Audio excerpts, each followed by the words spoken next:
yang gusul oleh Tungku Ampun Cut Bono, yang kan sangat universal. Karena kan barometer perjuangan Wateta Kalen dalam konteks para pejuang diplomasi di luar dengan para pejuang di dalam, kan nyena dua boh tata kelola perjuangan.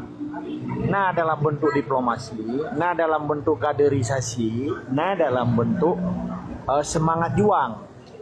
Iji hanai dua babak urang yang merno-merno je kurang Aceh. Tapi pejuangnya hanali merno je kurang Aceh.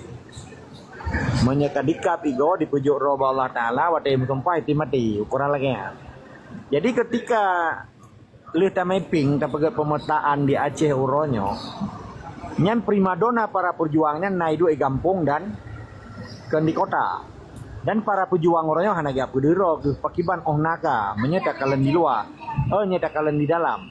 Sedangkan di luar nyan rutinitas yang dipelaku oleh para diplomat Aceh dalam bentuk diplomasi beda dengan analogi tu bou ji. Menyebau ta tu atau bou tae ditata huyu tapi diplomasi baru dia apabila nangro Acehnya kamerdeka. Tetapi menyangkut dengan sistem pakiban tata kelola ji instrumen politik yang dipejak karena di luar nangro na lebo instrumen politik berdepan Aceh ke sistem kolonialisasi sistem ke win-win solution ikan self determination nyan manteng terbuka lebar artinya manteng terbuka cukup raya di badan PBB ke badan-badan dunia internasional yang lain ke Human Rights ke Amnesty International ke para pihak penguasa nangro-nangro yang berkuasa termasuk partai-partai yang berkuasa nyan lom pelaku kalau pegah nyan dalam bentuk audiensi di bulan musuh 25 boh Kementerian Luar Nangro tetapi hadir dakalan cara tak ukoji karena Aceh kalau merdeka kan pelamurannya nah saboh musuh utama para pengkhianat yang kaji ke Lamia Jawa ke bupati ji ke DPR ji ke gubernur ji. Jadi barometer cara kalian ini yang tergantung semangat dan kesadaran bangsa Aceh tunggu ampun. Hanya tauku lagi tauku jalan nih, hanya tauku lagi tauku lampu, hanya tauku lagi boh lupiang lampaya, punya boh lupiang ji mapu-apung, punya biasa, nah yang nom kan punya muda. Jadi cara ukur kesadaran bangsa Aceh orangnya, di takalan watai pemilu tipai berosa, lebih 1.080.000 bangsa Aceh hanya jabat DPS.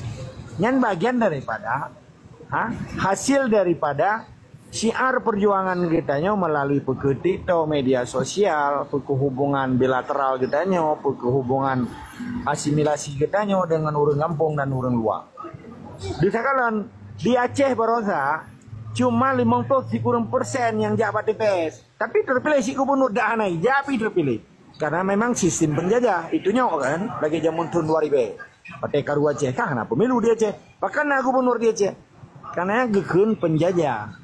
Orangnya nabi bijah penjajah di PKB perjuangan tapi dikhianati na indatui. Nyo nanggupnya pena.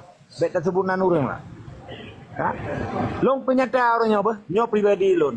Urang si lon galom pernah ji ke pegawai dan lamnya Jawa. Dan cedera-cedera lon galom pernah ji ke lamnya Jawa. Mamadung keturunan lon pejuang.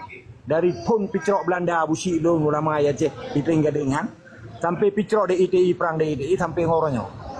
Dan urun silong meninggal di Norway dan urun silong yang inang meninggal di Belanda. Kalau pernah gak terima PKH dan kalau pernah kejik kelamnya gak mudah hepeng 600.000 Jawanya. Sementara Jawanya di Muktang rata sago di Pegala Acehnya bener tipu le urang drone Aceh Pegala di Sipai buduknya.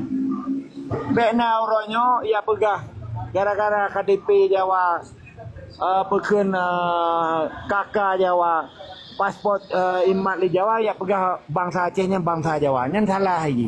Urangnya itu biar TNI urangnya kita kantor yang memadung lagi awak Timur Leste. Hanali bendera di pai, hanali tentara di pai, hanali rupiah di pai. Yang pegah-pegah babangannya memang udah otak ya. Seakan-akan dipikir Jawanya napa yang hijau ke bangsa Aceh, napa yang kecuali Pulau Lonte, Pulau minuman keruh, di Pulau Bui. Menyerahin betapa harap Jawanya menjadikan di merampok dan jarah memadum di luar Pulau Jawa, Pupung Jawa. Dan dikerja dengan perusahaan asing. Mungkin penindasan, penjajahan, dan perampokan dan penjarahan. Nampuk. Bernoleh lemah begitu. Baik watia pegah bahasa akan cara entah. Padahal si banta pukil si lubeng dua bak bine boh ni jak lampaya. Kadang na dua Himalaya nan dia ke lamit-lamit Melayu. Menumpang udai bak Melayu, kadang pegara ke bela Indonesia. Ini pernah yang terbela Indonesia. Indonesia na negara ya. Yang bandit memadu, murahnya kabeh merampok yang pimpinan awak memadu bandit saling menjandera dan saling igila menggila udai. Memadu yang perampok yang Jawa. Nampak? Bena orangnya bangsa Aceh tidak perampok tidak bandit. Mana ada tersengat dari sini kamu.